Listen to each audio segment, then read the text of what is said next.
to chat about some tips to do with hats and gloves.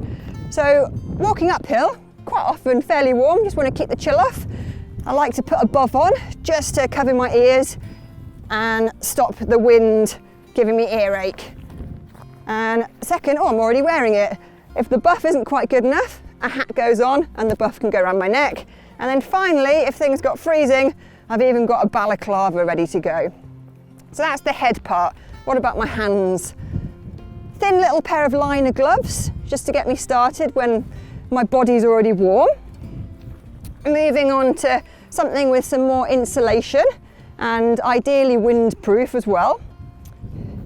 And if that wasn't quite enough, I could pair that with these wrist warmers, just to keep the chill off that bit that quite often gets exposed. They make a huge difference.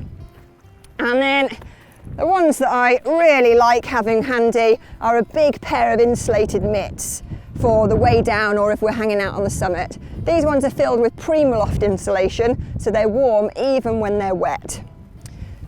So some tips for making that work. We need to get prepared.